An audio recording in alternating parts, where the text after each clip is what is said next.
Hello friends, target GS coaching centre के online platform पे आप सभी का स्वागत है। मैं संजीत कुमार आपके लिए लेकर आया हूँ लाइट चैप्टर का तीसरा वीडियो। पिछले वीडियो में हम लोगों ने अवतल दर्पण में बने विभिन्न जगहों पर रखे वस्तुओं के प्रतिबिंब और उसके नेचर और आकार के बारे में थोड़ा मोड़ा डिस्कशन किया था। इस वीडियो में हम उसी को वहीं से आगे बढ़ा रहे हैं। तो हम लोग पढ़े थे अवतल दर्पण। अवतल दर्पण में आपको हमने बताया था कि 6 जगह पर वस्तु को रखते हैं और उसके बीच प्रतिबिंब बनती है। ठीक है, एक एक करके यहाँ पे समझते जाते हैं हम लोग डायग्राम के थ्रू। जैसे एक अवतल दर्पण अगर हम बनाते हैं,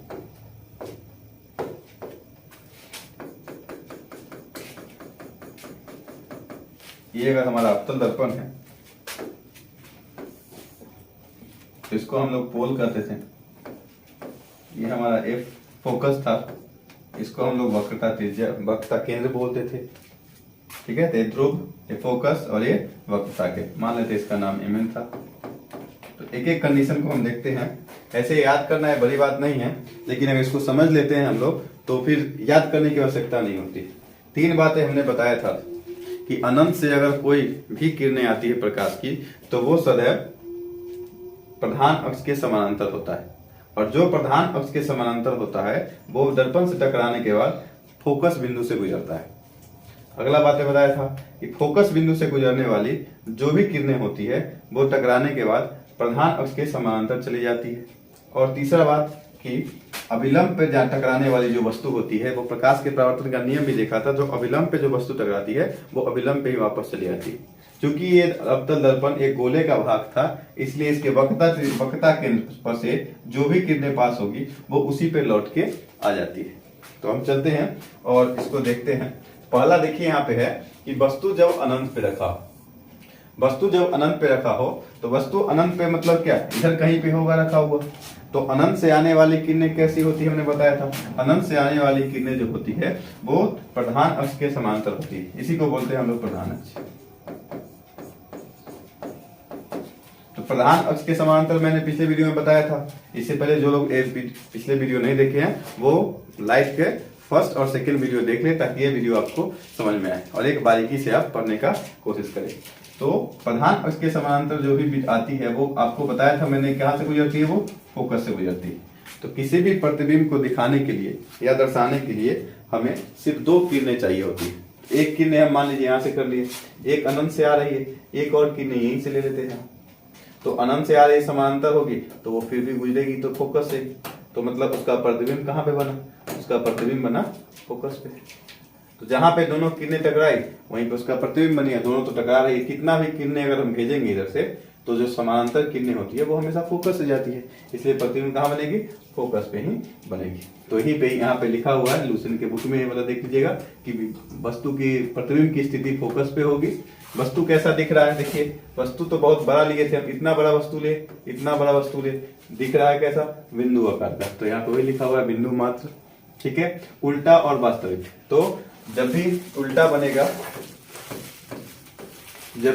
बनेगा तो वास्तविक होगा, ये बातें आप याद रखेंगे। जब भी प्रतिबिंब उल्टा बनेगा तो वास्तविक होगा, और जब भी प्रतिबिंब सीधा बनेगा तो वो काल्पनिक होता है। कहने का मतलब है कि उल्टा तो वास्तविक और सीधा तो काल्पनिक। काल्पनिक को ही आभासी कहा जाता है। ठीक है, तो इतनी बातें आप याद रखेंगे। अगला केस को हम देखते हैं।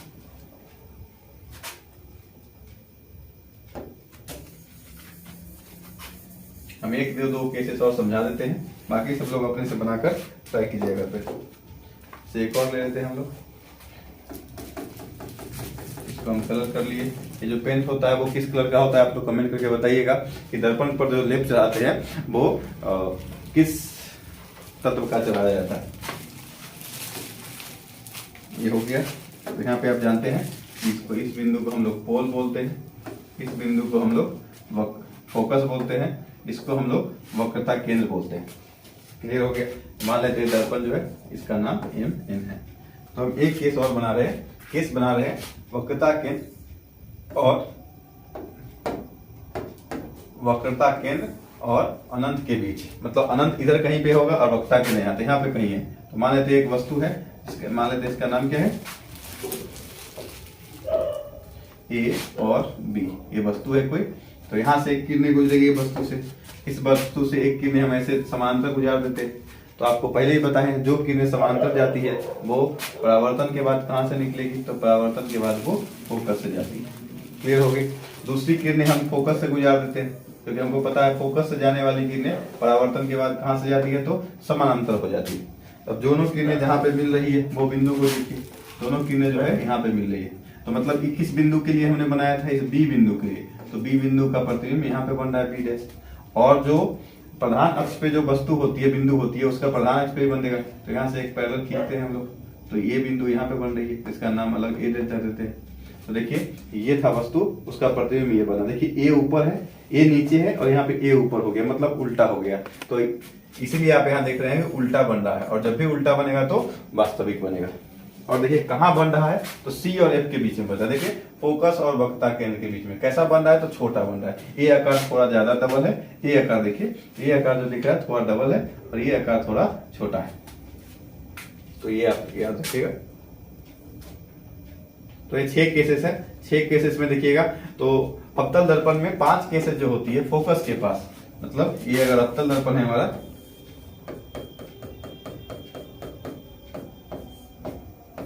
तो फोकस तक जब वस्तु को रखते हैं तो यहां तक जो वस्तु बनता है उसमें वास्तविक बनती है।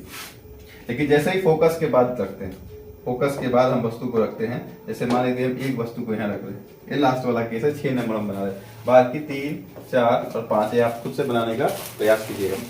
यहाँ पे मान लीजिए एक वस्तु रख रहे हैं जिसका नाम है ए और बी। यहाँ से अगर एक पर किरणें पहुंचाएंगे तो समांतर है, समांतर किरणें हमेशा फोकस से गुजरती है। क्लियर हो गया। अब यहाँ से एक और किरणें गुजार दीजिए, यहाँ से एक इस पे, तो ये यहाँ पे आ जाएगी ऐसे। ये किरणें दोनों इधर मिलती हुई प्रतीत नहीं हो रही है, तो शायद ये पीछे मिल सकती है, तो इसको पीछे मिलाएंगे हम लोग, तो यहाँ पे मिल रही है, तो ये बनी। तो ये ए डैश था और ये बी डैश था। तो इस केस में देख रहे हैं अवतल दर्पण में बाकी सारे केसेस जो होते हैं 5 केस तक, उसमें वस्तु जो है छोटा, देखिए यहाँ पे वस्तु जो है उल्टा बनता है और वास्तविक बनता है। लेकिन इस केस में वस्तु जो है वो सीधा बन रहा है, ए का ए, बी का बी। तो यहाँ पे देखिए सीधा, और जैसे ही सीधा बनेगा, हमने आपको बोला था कि सीधा जब भी बनेगा तो वो कैसा दिखेगा, वो आभासी होता है। आभासी बोलने का मतलब, आभासी को ही हम बोलते हैं काल्पनिक, आभासी को ही क्या बोलते हैं, काल्पनिक बोलते हैं। तो ये बातें आप याद रखेंगे। तो यहां तक हो गया, ये प्रतिबिंब किस में हो गया, अवतल दर्पण में। अब अवतल दर्पण के उपयोग की बात कर लेते हैं। अवतल दर्पण के उपयोग, अवतल दर्पण में प्रतिबिंब देख लिए हम लोग 6 स्थानों पे अलग अलग नेचर होता है, ठीक है। अवतल दर्पण, अवतल दर्पण का उपयोग, इससे भी एप्लीकेशन से भी क्वेश्चन आ जाते हैं, ठीक है। कि अवतल दर्पण के एप्लीकेशन से भी क्वेश्चंस एग्जाम में पूछे जाते हैं। तो अवतल दर्पण के उपयोग को हम लोग आगे देख लेते हैं। तो इसका उपयोग कहाँ पे होता है, तो दाढ़ी बनाने वाले, दाढ़ी बनाने, एग्जाम पूछे जाते हैं, बनाने वाली मिरर में, क्लियर हो गया, जो दर्पण होती है उसमें किया जाता है। दूसरा हेडलाइट में, गाड़ियों के हेडलाइट, ये भी एग्जाम पूछे जाते हैं। या सर्च लाइट, जो गुफाओं में होता है, या फिर जो सेना वगैरह यूज करती है, माथे पे जो लाइट लगी रहती है यहाँ पे, उसी को सर्च लाइट बोलते हैं। वो फोकस्ड होती है और वो दूर तक जाती है, उसको बोलते हैं। आंख, कान, नाक, आंख, कान और नाक, ये सब का जो चेकिंग करता है जो डॉक्टर, वो डॉक्टर भी जो यूज करता है वो किस दर्पण का उपयोग करता है, वो इसी डॉक्टर का, या फिर दांत भी बोल सकते हैं। ये सबको देखने के लिए जिस दर्पण का उपयोग होता है वो दर्पण होता है अवतल दर्पण। वो कौन सा दर्पण होता है, अवतल दर्पण होता है, ठीक है। तो ये सब कुछ आप याद रखेंगे। एक और होता है जैसे सोलर कुकर, सोलर कुकर में भी इसी का प्रयोग किया जाता है। भी एग्जाम में पूछा गया है कि सोलर कुकर में किस दर्पण का प्रयोग होता है, सोलर कुकर में भी अवतल दर्पण का प्रयोग होता है। कुछ उपयोग है, कुछ इसके एप्लीकेशन है। तो कॉनकेव मिरर के एप्लीकेशन में क्या क्या होता है, तो शेविंग बनाने वाले जो मिरर होता है, हेडलाइट हो गया, सर्च लाइट हो गया, ईयर, नोज, टीथ, ये सब में जो होता है वहाँ पे यूज किया जाता है। और सोलर कुकर में भी इसके एप्लीकेशन देखे जाते हैं। ठीक है, आगे रखिएगा। अब देखते हैं उत्तल दर्पण। अवतल दर्पण को तो हमने समझ लिया, अब उत्तल दर्पण को देखते हैं। उत्तल दर्पण इंग्लिश में इसको क्या बोलते हैं, कॉन्वेक्स मिरर, इंग्लिश में इसको बोलते हैं कॉन्वेक्स मिरर। उत्तल दर्पण यानी sorry convex mirror. Convex mirror किसको बोलते हैं, आपको बताए थे, इसका पीछे वाला भाग रंग देते हैं तो उभरा हुआ परावर्तक सतह होता है ना, इसका परावर्तक सतह जो होगा वो कैसा होगा, उभरा होगा। कैसा होगा, तो उभरा होगा, उसको बोलेंगे हम लोग कॉन्वेक्स मिरर या उत्तल दर्पण। ठीक है, इसमें भी जो अगर डायग्राम बनाना चाहे तो इसमें दो बनते हैं। प्रतिबिंब का जो केस होता है इसमें दो होता है। कैसे दो ही होता है इसमें, तो देखिए इसको क्या बोलते हैं हम लोग, तो इसको बताया था ध्रुव बोलते हैं। यहाँ पे क्या हो जाएगा, फोकस हो जाएगा, तो यहाँ पे इसको क्या बोलेंगे, वक्रता केंद्र बोलेंगे। तो दो ही केस होता है इसमें, दोनों केस हम लोग बनाते हैं।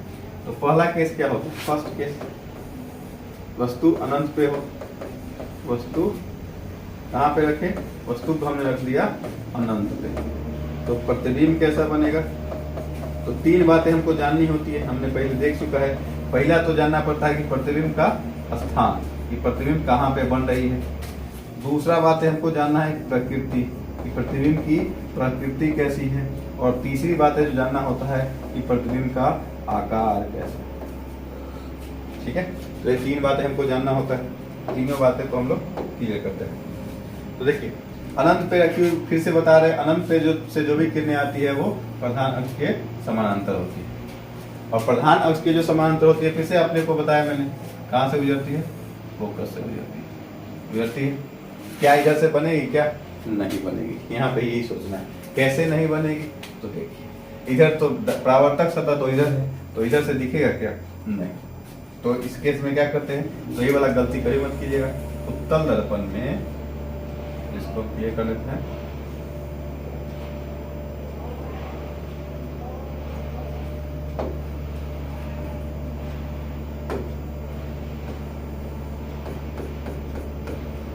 परावर्तक सतह इधर है, तो हमको किरणें किधर से लानी पड़ेगी, इधर से नहीं, किधर से, इधर से कोई किरणें लाते हैं तो क्या होगा, यहाँ से टकराएगा, यहाँ पे क्या होगा, यहाँ से देखिए इसका अभिलंब कहाँ से बनेगा, तो अभिलंब बनेगा यहाँ से। तो इस एंगल से आया तो इस एंगल पे चला जाएगा, चला गया। ठीक है, और फिर दूसरा एक और ले लेते हैं लाइट, यहाँ से ऐसे, तो यहाँ से परावर्तक अभिलंब तो यहाँ पे है, तो इस एंगल से आया तो चला जाएगा इस एंगल पे, और दोनों कहाँ पे बजे कटेगा, जाके फोकस पे कटेगा। क्योंकि जो समानांतर आती है, आपको पहले ही बताया है, जो समानांतर किरणें आती है वो हमेशा फोकस से होकर गुजरती है। तो पहला अनंत में रखेंगे तो कहाँ पे बन रही तस्वीर, तो स्थान पूछे तो फोकस पे, क्लियर हो गया।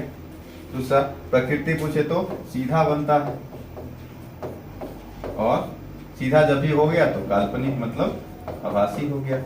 और देख रहे हैं कि वस्तु से तो छोटा है, वस्तु इतना बड़ा है हमारा, और ये प्रतिबिंब बिंदु आकार का है, तो बहुत छोटा, बहुत ही छोटा, बहुत ही छोटा बन रहा है। तो ये सब रटने की चीजें नहीं है। अगर आपको कॉन्सेप्ट याद है, एग्जाम में क्वेश्चन आ रहे हैं, तो यहाँ से हम डायरेक्ट कॉन्सेप्ट से 1 सेकंड, 2 से 5 सेकंड में इसका आंसर निकाल सकते हैं। इसलिए बोल रहे हैं इसको रटिए मत, समझिए। ठीक है, दूसरा केसेस क्या होता है, तो फिर से एक और पेज ले लेते हैं,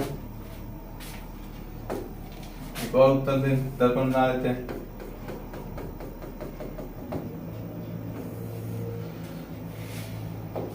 ठीक है, इसको क्या बोलते हैं हम लोग, P, यहाँ पे क्या होता है F, यहाँ पे क्या होता है, इसको बोलते हैं C। ठीक है, अब बोल रहा है इधर दूसरा केस होता है स्थान, मतलब कहाँ पे वस्तु रखा गया, वस्तु का स्थान, वस्तु का स्थान। तो वस्तु को रख रहे हैं हम लोग अनंत तथा पोल के बीच, अनंत तथा पोल के बीच रखे वस्तु को। ठीक है, तो फिर से क्या निकालना है हमको, तीन चीज तो निकालना है। प्रतिबिंब के बारे में, प्रतिबिंब के बारे में क्या निकालना है, तो तीन चीज पता करना, क्या पहला की स्थान, प्रतिबिंब का स्थान कहाँ पे है। दूसरा है प्रकृति, प्रतिबिंब की प्रकृति कैसी है। तीसरा क्या निकालना है हमको, आकार की, प्रतिबिंब का आकार कैसा। चलिए पहले डायग्राम बना लेते हैं।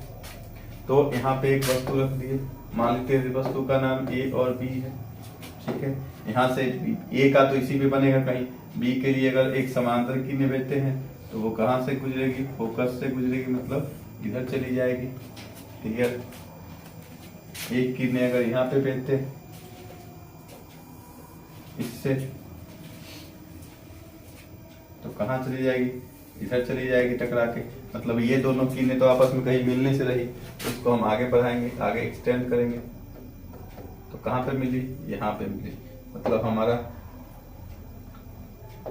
कहाँ पे बनेगा, यहाँ पे। ये बी के लिए था तो बी डैश यहाँ हो गया, ए का तो ए डैश यहाँ पे हो गया। मतलब ये हमारा क्या हो गया, तो ये जो हमारा बना ये डैश और ये बी डैश, यही हमारा, इसी को बोल दिए हम लोग प्रतिबिंब। ये क्या था हमारा, ये था हमारा वस्तु। तो अब देख के डायग्राम से हम लिख सकते हैं सब कुछ। स्थान पूछ रहा है कहाँ पे बना है, तो वस्तु को अगर हम रखें अनंत और ध्रुव के बीच, दो ही केस होता है उत्तल दर्पण में, या तो अनंत पे या दोनों के बीच, क्योंकि इधर पी एफ सी कुछ आ नहीं रहा है, सब इधर है। तो ठीक है, तो स्थान कहाँ पे बना, तो देखिए बिटवीन पी एंड एफ बना, ठीक है, इसके बीच में बना ना, ध्रुव और फोकस के बीच, ध्रुव और फोकस के बीच, इसको लिख लेंगे आप लोग। और प्रकृति देखिए कितना बड़ा लिए हम लोग, ये हमारा इमेज है, ये हमारा वस्तु है, उसका बना कितना, इतना छोटा, तो छोटा बना। आकार कैसा बना है, छोटा बना, ठीक है। प्रकृति क्या है, तो सीधा है, दिख रहा है ना, बी का ऊपर है तो बी ऊपर है तो सीधा है। और जैसे भी सीधा हो गया तो यहाँ से एक याद आ गया कि ये तो वास्तविक ही नहीं हो सकता, कैसा हो सकता है, काल्पनिक। ऐसे भी सोच सकते हैं, दर्पण के पीछे बन रहा है तो काल्पनिक ही होगा, क्लियर है। तो एक केसेस हो गया। अब इसका उपयोग देख लेते हैं, इसका उपयोग फेमस है। एक चीज देख लिए होंगे कि अवतल दर्पण में जो हो रहा है, दोनों केस में, ये दोनों केस देख के समझ में आ गया कि उत्तल दर्पण में कभी भी जो मिरर इमेज बन रहा है, मतलब प्रतिबिंब बन रहा है, वो वस्तु से बड़ा नहीं बन रहा है, मतलब वस्तु से छोटा ही बन रहा है। और वस्तु से छोटा बनने का मतलब ये हुआ कि उत्तल दर्पण बड़े से साइज को, मतलब बड़े से आकार को, या बड़े से वस्तु को, या बड़े से सतह को, या बड़े से जगह को छोटा करके दिखा रहा है। अब जब बड़े से जगह को छोटे चीज में दिख जाए तो इसका उपयोग कहाँ पे करेंगे, इसका उपयोग हम लोग करते हैं साइड मिरर में। साइड मिरर में क्यों किए इसका उपयोग, तो इसका सिंपल सा कॉन्सेप्ट ये हो गया कि पीछे का व्यू बहुत बड़ा होता है, रोड बड़ा होता है, उसको छोटे से दर्पण में दिखा देता है, इसलिए इसका उपयोग कहाँ पे करते हैं हम लोग, तो इसका उपयोग करते हैं साइड, गाड़ी चालक क्या करते हैं इसका, साइड मिरर के रूप में करते हैं इसका उपयोग, ठीक है। और एक जगह उपयोग करते हैं इसका, अभी याद रखिएगा, सोडियम लैंप में भी इसका प्रयोग करते हैं। एग्जाम में क्वेश्चन पूछा जाता है, या सोलर कुकर बोले तो अवतल दर्पण, लेकिन सोडियम लैंप बोले, सोडियम लैंप, या फिर इसको हम एक और नाम देते हैं सोडियम परावर्तक लैंप। लैंप बोले या परावर्तक लैंप बोले, सोडियम लैंप बोले या सोडियम परावर्तक लैंप बोले, ठीक है। उसका उपयोग किसका करते हैं, उत्तल दर्पण का। साइड मिरर में क्यों करते हैं, तो साइड मिरर में इसलिए करते हैं क्योंकि बड़े से आकार को छोटा करके दिखाता है। अभी हम पिछले डायग्राम में बनाए थे, वहां पे देख लिए थे कि जो भी बड़ा चीज हो रहा है इसको छोटा ही कर रहा है, उत्तल दर्पण का ये कॉन्सेप्ट हो गया। तो अब तीनों दर्पण को कर लिए हम लोग, तीनों दर्पण के उपयोग को देख लिए। तो अब तीनों दर्पण में एक बार कंपेरिजन करके देख लेते हैं, और फिर फाइनली आगे हम लोग दर्पण सूत्र पे चलेंगे, ठीक है। तो हमने 3 दर्पण पढ़ा, एक का नाम था समतल, ठीक है। थोड़ा अच्छे से बना लेते हैं इसको हम, तीनों दर्पण में कंपेयर कर लेते हैं, याद भी हो जाएगा। कंपेयर करने से क्या होता है, याद अच्छे से हो जाता है। पहला ले लेते हैं यहाँ पे 1, 2 और 3, ठीक है। तो यहाँ पे हम लोग ले लेते हैं, कंपेयर करेंगे, जिस आधार लेते हैं, किस आधार पे कंपेयर करना है हमको, ठीक है। यहाँ पे तीनों दर्पण लेते हैं, दर्पण हम लिख नहीं रहे, शॉर्ट में लिख रहे हैं, आप लोग समझ जाइएगा। लिखा हुआ है समतल, अवतल और उत्तल, ठीक है। दर्पण हम लिख देते हैं, लेंथ हम समझ रहे, लेंस में उल्टा हो जाता है दर्पण। दर्पण दिख रही है इधर साइड में, साइड में दिख रही है जी। चलिए, तो पहला इसका फोकस, फोकस दूरी, फोकस और फोकस दूरी में फर्क होता है, मैंने पहले वीडियो में बता दिया, लाइट के दूसरे वीडियो में। तो 3-4 आधार है जिसपे हम कमेंट करेंगे। पहला है फोकस दूरी। फोकस दूरी मतलब स्मॉल एफ। क्या? समतल में। समतल दर्पण कैसा होता है? तो हमने बताया ऐसा होता है, एक साइड से किसी भी रख दीजिए तो ये मुड़ा हुआ भाग होगा नहीं, इसका एफ का मान कितना हो जाएगा? तो इसका एफ का मान अनंत होता है। कितने बार एग्जाम में पूछा जाता है कि समतल दर्पण का फोकस कितना होता है? अनंत होता है। और दूसरा बात कैसा होता है? सदैव धनात्मक होता है, सदैव धनात्मक होता है, याद रखिएगा। जो भी एग्जाम में पूछा गया 67 में बीपीएससी के में क्वेश्चन में पूछा गया था, सदैव धनात्मक होता है। दूसरा, इसका फोकस कैसा होता है? अवतल दर्पण। तो अवतल दर्पण का फोकस जो होता है वो धनात्मक भी हो सकता है, जीरो तो होगा नहीं, धनात्मक और ऋणात्मक दोनों होता है, ठीक है। उत्तल, इसमें भी सदैव धनात्मक होते हैं, सदैव धनात्मक। क्वेश्चन पूछा जाता है कि किस दर्पण का जो होता है सदैव धनात्मक होता है, तो वहां पे आंसर अवतल नहीं होगा, उत्तल और समतल दोनों हो जाएंगे। तो ये प्रथम आधार हो गया। दूसरा आधार देखिए, प्रतिबिंब। प्रतिबिंब के बारे में देख लेते हैं कैसा कैसा प्रतिबिंब बनता है। ये कंपेयर एक बोर्ड रहेगा आपके पास, तो यहाँ से क्लियर हो जाएगा और एग्जाम में कंफ्यूजन नहीं रहेंगे। तो प्रतिबिंब के 3 चीज देखेंगे हम लोग। पहला आकार देखेंगे, दूसरा प्रकृति देखेंगे, स्थान तो बार बार देखे हैं, तो आकार और प्रकृति देख के फिर जाएंगे। तो समतल दर्पण में प्रतिबिंब का आकार जो होता है वस्तु के बराबर होता है। हम लोगों ने पढ़ लिया, बस उसको समराइज कर रहे हैं, वस्तु के बराबर होता है, ठीक है। और प्रकृति कैसा होता है? तो समतल दर्पण में सीधा होता है, और सीधा अगर हो गया तो क्या हो जाएगा? काल्पनिक हो जाएगा, ठीक है। कैसा हो जाएगा? काल्पनिक हो जाएगा, सीधा और काल्पनिक, ठीक है। इसमें देखें तो आकार कैसा हो जाएगा? तो अवतल दर्पण में छोटा, बड़ा और बराबर तीनों हो सकते हैं। छोटा भी हो सकता है, बड़ा भी हो सकता है, बराबर भी हो सकता है। प्रकृति कैसा होता है? तो इसमें देखिए सीधा भी बनेगा और उल्टा भी बनेगा।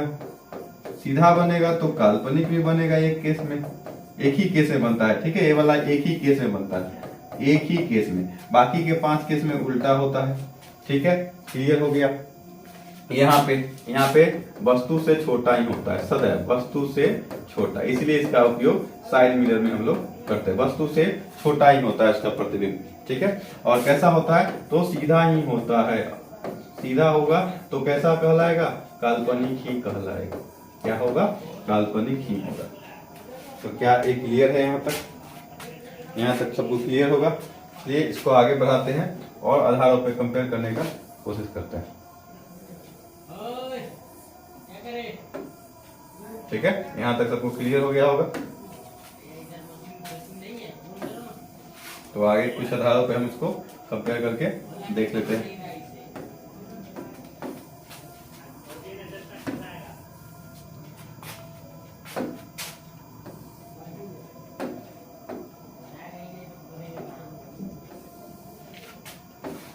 तो हमने देख लिया किस आधार पे? तो पहला देखा फोकस, दूसरा देखा वस्तु के प्रतिबिंब कैसे बनते हैं, ठीक है। अब कुछ देख लेते हैं। तो एक चीज के आधार पे और देख लेते हैं, वो देखिए यू वी, इसको देखते हैं। पहले इसको दर्पण सूत्र जब पढ़ लेंगे तो 2-3 आधार और निकलेंगे वहां से। उपयोग देख लेते हैं। उपयोग एक आधार बनते हैं, उपयोग। तो उपयोग मैंने लिखा ही दिया है। इसका दर्पण के टेलीस्कोप वहां पे करेंगे। अवतल दर्पण का उपयोग headlight, search light, solar cooker हो गया, आपका दाढ़ी बढ़ाने वाला हो गया, डॉक्टर द्वारा किया जाता है। ठीक है, इसका साइड मिरर के रूप में। और फिर कहाँ पे किया जाएगा इसका उपयोग? इसका उपयोग किया जाएगा आपका सोडियम लैंप में। ठीक है, इसका सोलर कुकर में भी किया जाता है। तो ये सब कुछ आधार है, इसके अलावा भी कुछ आधार है, लेकिन उसके लिए हमको पहले कुछ समझना पड़ेगा। चलिए आगे चलते हैं और अब देखते हैं नेक्स्ट, आगे की ओर बढ़ते हैं और एक चरण में देखते हैं दर्पण। ठीक है, मिरर, मिरर और क्या होता है इसको समझने का कोशिश कर रहे हैं। यहाँ से बहुत सारे ऑब्जेक्टिव्स बन जाते हैं। तो दर्पण सूत्र क्या होता है, हमने तीनों पे कंपेयर कर लिया। अब दर्पण सूत्र क्या होता है उसको देखते हैं।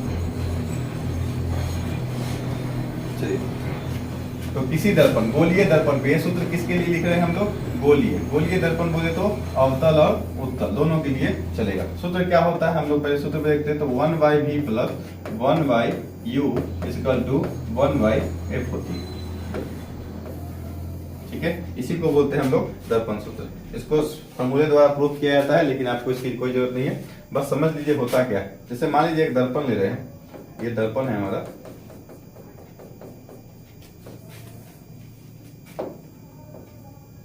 इसको P बोलते हैं, इसको F बोलते हैं, इतना तो आप लोग को पता चल ही गया होगा। इसको C बोलते हैं। क्लियर है? तो एक वस्तु ले रहे हैं, एक वस्तु मैंने यहाँ पे लिया, इसका नाम था A और B। क्लियर?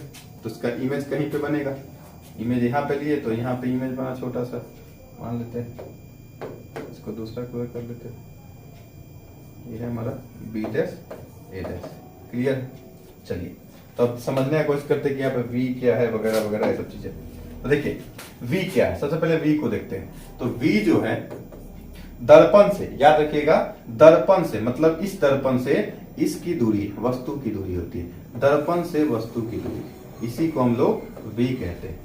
क्या बोलते हैं? दर्पण से। याद रखिएगा ये कॉन्सेप्ट दर्पण से होती है ना कि वस्तु से। ठीक है, दर्पण से मतलब दिशा इस दिशा में हो गया। दिशा कौन सा हो गया? ऐसे ले रहे हैं। क्यों? क्योंकि यहाँ पे प्लस माइनस में गड़बड़ी हो जाता है, तो इसलिए न्यूमेरिकल से लोग भागने लगते हैं। दूसरा बात, ये क्या है हमारा? ये तो हमारा प्रतिबिंब है। ये दूरी कहां से लेते हैं? शायद दर्पण से। दर्पण से प्रतिबिंब की दूरी को U बोलते हैं। दर्पण से प्रतिबिंब की दूरी को U बोलते हैं। दर्पण से ही प्रतिबिंब की, वस्तु की दूरी को V, और दर्पण से ही प्रतिबिंब की दूरी को ऐसे लिख देते हैं यहाँ पे। ये हमारा प्रतिबिंब है और ये हमारी वस्तु है। क्लियर हो गया होगा? और F तो पता ही है, F को क्या बोलते हैं? फोकस दूरी। तो तीनों पता चल गया यहाँ पे, ये फोकस दूरी होता है हमारा। और F का फॉर्मूला क्या होता है तो पता ही होता है, F बराबर होता है R/2।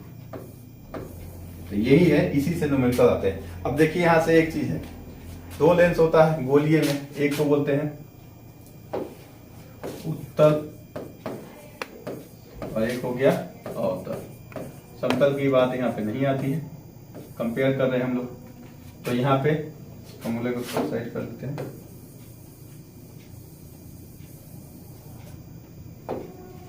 फॉर्मूला क्या था? 1/v + 1/u = 1/f। इसको साइड में ले लेते हैं। चलिए देखते हैं। तो यहाँ पे u कैसा होता है, v क्या होता है, f के बारे में तो हम कंपेयर किए वहां पे देख लीजिए, फिर भी लिख लेते हैं f। यहाँ पे u, यहाँ पे v, यहाँ पे f। तो हमने अवतल का एक डायग्राम बनाया है। तो अवतल में देखिए, जब भी हम रे ले रहे हैं तो किधर से ले रहे हैं? ऐसे जा रहे हैं। विपरीत प्रकाश आ रही तो इधर से आ रही, क्योंकि परावर्तक सदा इधर है। और देखिए यहाँ पे विपरीत दिशा में है, तो जब भी कोई विपरीत दिशा में होता है लाइट के, तो उसको हम निगेटिव लेते हैं न्यूमेरिकल में।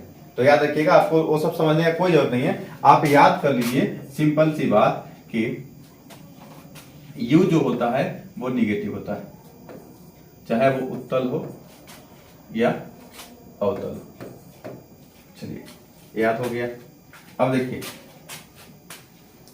यहाँ पे उल्टा हो गया है, एक मिनट,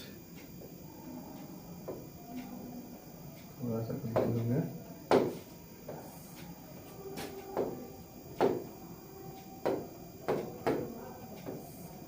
इसको U बोलते हैं, थोड़ा सा तो एक हो गया, इसको भी बोलते हैं। ठीक है, यू जो होता है वस्तु की दूरी होता है, ना कि प्रतिबिंब की, और वी जो होता है प्रतिबिंब की दूरी होता है। ठीक है, तो ये देखिए यू यहाँ पे वस्तु रखा हुआ, अब लेते हैं फिर से, तो वो कैसा हो जाएगा, वो निगेटिव हो गया। तो यू दोनों में हमेशा नहीं। तो जब भी आपको कोई मिरर का क्वेश्चन बना रहे हैं और उसमें वस्तु की दूरी दिया हुआ है दर्पण से, तब उसको आप निगेटिव 30 सेंटीमीटर दिया हुआ है, तो आप ऑटोमेटिक मान लेंगे कि वो -30 है, आपको देगा कभी नहीं। तो आपको समझ लिया, जैसे बोल दिया कि वस्तु से दर्पण की दूरी जो है 30 सेंटीमीटर, तो आपको एग्जाम जो फॉर्मूला बैठाएंगे तो आपको -30 लेना है, क्योंकि यू जो होता है वो हमेशा निगेटिव होता है। वी की बात करें, उत्तल दर्पण में देखिए, अब अवतल दर्पण का डायग्राम है। अवतल दर्पण देखिए, जब भी वी इधर बन रहा है, दर्पण के इधर पीछे आगे बन रहा है, तो माइनस में ले रहे हैं हम लोग। ठीक है, लेकिन एक केस है, छठा केस हम लोग पढ़े हैं, उसमें इधर बन रहा है तो प्लस, तो इस केस में आपको क्या हो जाएगा, प्लस भी होता है और माइनस भी होता है। आपको पता है माइनस कब होता है, पांचों केस में, और प्लस होता है बात एक केस में, और ये तो माइनस ही होता है। ठीक है, तो ये अवतल का है। अवतल का कोई क्वेश्चन आ गया तो ये साइन का यूज करेंगे, और वी तो हमको ज्यादातर क्वेश्चन में निकालना ही रहता है। ये हो गया। इसमें वी क्या होता है, तो एक उत्तल का हम बना लेते हैं, उत्तल बना लेते हैं, उससे पता चल जाएगा उत्तल में वी कैसा होता है। देखिए एक उत्तल दर्पण बनाते हैं, ये हमारा उत्तल दर्पण हो गया। यहाँ पे इसको ई बोलते हैं, ये एफ होता है और ये सी होता है। तो वस्तु हमेशा इधर रखते हैं हम, इसमें कलर चेंज कर लेते हैं। ये भी वस्तु हो गई, क्लियर है। यहाँ से हम लाइट गुजारते हैं तो कहाँ से जाती है, फोकस से जाती है, क्लियर है। तो यहाँ से एक लाइट भेजेंगे तो इधर जाएगी, तो कहाँ पे मिलेगी, इधर पे मिलेगी, यहाँ पे मिलेगी। ठीक है, तो ये हमारा हो गया प्रतिबिंब, ये हमारा बन रही है प्रतिबिंब, ए डैश और ये बी डैश। तो अब देखिए लाइट किधर से जा रही है, लाइट इधर की तरफ जा रही है, और वस्तु के में किधर है, इधर ही है। तो ये क्या हो जाएगा, निगेटिव हो गया, लाइट के विपरीत दिशा में हो गया ना, तो ये निगेटिव हो गया। तो ऑलरेडी मैंने निगेटिव लिया। वी देखिए, वी लाइट की तरफ जा रही है, तो वी इसमें क्या हो जाएगा, पॉजिटिव होगा। ठीक है, और एफ भी इसमें क्या होता है, पॉजिटिव होता है। क्लियर है। तो ये साइन कन्वेंशन आप लोग याद रखेंगे, इसे क्वेश्चन बनाने में क्या हो जाएगा, आपको आसानी मिलेगी। चलिए एक क्वेश्चन डिस्कशन करते हैं हम लोग।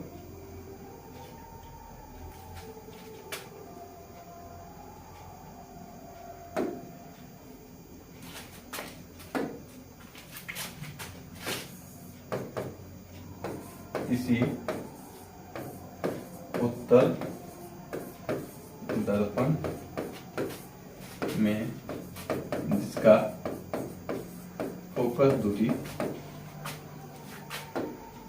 जिसका वक्रता त्रिज्या, इसका वक्रता त्रिज्या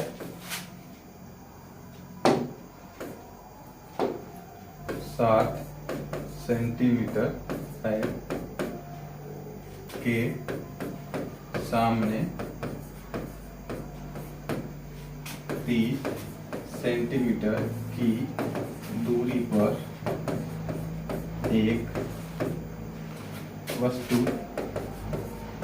रखी गई है, तो रखी गई फुल स्टॉप। तो प्रतिबिंब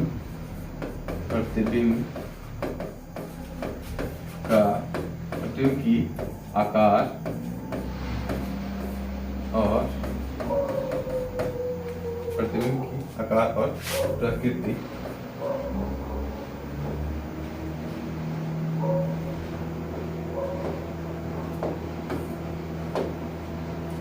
प्रतिबिंब की स्थान आकार के लिए क्वेश्चन पड़े, प्रतिबिंब की स्थान और प्रकृति क्या होगी, क्या इसको कट कर दीजिएगा। ठीक है, ठीक है। क्वेश्चन सिंपल सा है, किसी उत्तल दर्पण में इसका वक्रता त्रिज्या 60 सेंटीमीटर है के सामने 30 सेंटीमीटर की दूरी पर एक वस्तु रखी गई है, प्रतिबिंब की स्थान और प्रकृति क्या होगी, ये पूछ रहा है। ठीक है, तो उत्तल दर्पण की बात बोल रहा है, तो हम क्या दिया हुआ है, तो सबसे पहले दिख रहा है उत्तल दर्पण में, देखिए वक्रता त्रिज्या दिया हुआ है, आपको हम बताए हैं वक्रता त्रिज्या के बारे में। वक्रता त्रिज्या किसको बोलते हैं, आर को। तो आर दिया हुआ है, आर कितना दिया हुआ है, तो आर दिया हुआ है 60 सेंटीमीटर। तो आर से हमको पहले तो एफ चाहिए। दर्पण सूत्र होता क्या है, तो पहले लिख लेंगे 1 by v plus 1 by u बराबर 1 बाई एफ। हमको इसमें वी निकालना है, ठीक है। वी निकाल लेंगे तो हमको पता चल जाएगा। एक ही चीज पूछेगा, हमने दोनों निकाल दिया है। तो वी देखिए, तो वी निकालने के लिए हमको u चाहिए और f चाहिए। u तो दिया हुआ है क्वेश्चन में, देखिए 30 सेंटीमीटर। देखिए दूरी पर वस्तु रखी गई है, वस्तु, तो वस्तु मतलब u दिया हुआ है। तो u कितना लेंगे हम लोग, तो u माइनस 30 माइनस में क्यों लिए, हमको बताया था u नेगेटिव लेते हैं। क्लियर हो गया। चलिए ये r का मान कितना है 60, तो यहाँ से f का फॉर्मूला क्या होता है, r/2 होता है। तो f का मान कितना निकला यहाँ से 30 सेंटीमीटर। माइनस में लेंगे क्या, नहीं लेंगे। क्यों नहीं लेंगे, उत्तल दर्पण है, ठीक है। अब फॉर्मूला बैठा देंगे, तो 1 by v plus 1 by u, u की जगह पे क्या लिखेंगे 1 माइनस 30 लिखेंगे, बराबर लिखेंगे 1 बाई क्या लिखेंगे हम लोग, देख लीजिए f का मान कितना दिया हुआ है 30। तो इसको कर ये प्लस माइनस माइनस हो जाएगा, उधर जाएगा तो प्लस में हो जाएगा। तो यहाँ से 1 बाई वी बराबर 1 बाई 30 प्लस वाला इधर माइनस में आएगा तो 1 बाई 30। इसको जोड़ेंगे तो 2 बाई 30, या फिर इसको लिखेंगे तो 1 बटा में 15। तो यहाँ से v का मान निकल गया 15 सेंटीमीटर। देखिए पॉजिटिव आया ना, पॉजिटिव होती 15 सेंटीमीटर। स्थान पता चल गया, दर्पण से 15 सेंटीमीटर की दूरी पे, दर्पण से 15 सेंटीमीटर की दूरी पे उत्तल दर्पण है। प्रकृति क्या होगी, प्रकृति तो आपको पता है, सीधा और काल्पनिक। क्लियर हो गया। तो ये क्वेश्चन था जिससे आप समझ जाएंगे। ऐसे ही क्वेश्चन का एक पूरे जब लाइफ चैप्टर खत्म हो जाएगा तो उसके पूरे काम सेट लेके आएंगे, ठीक है। एक छोटा सा कॉन्सेप्ट और है, फिर वीडियो को हम खत्म करेंगे। आवर्धन,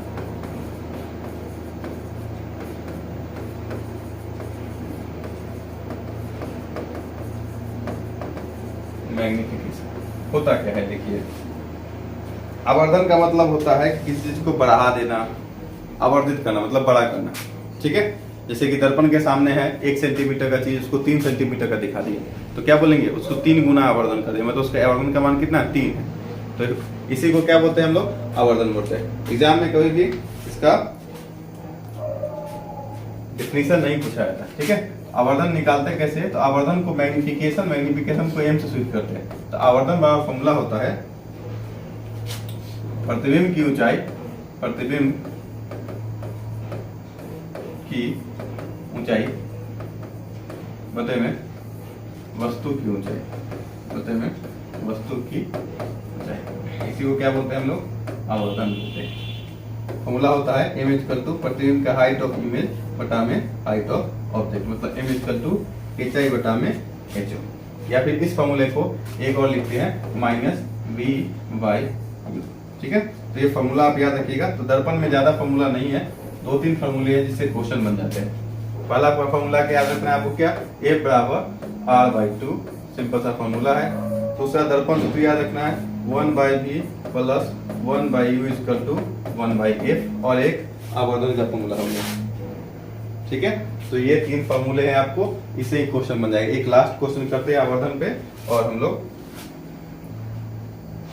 सेशन को खत्म करेंगे। चलिए एक क्वेश्चन है, उत्तल दर्पण में, उत्तल दर्पण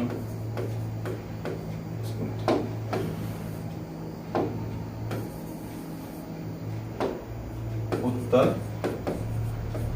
दर्पण के सामने 4 सेंटीमीटर की ऊंचाई वाली वस्तु का प्रतिबिंब